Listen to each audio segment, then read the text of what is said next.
Znači, iznenadi ga. Fokus maksimalan, tako, ne diži se. Hop, hop, ostavi. Idemo brz, tako je, odlično. Kupi.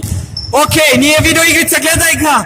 Tu, hop, ostavi, hop, idemo jako na ulaz, hop. Ajmo.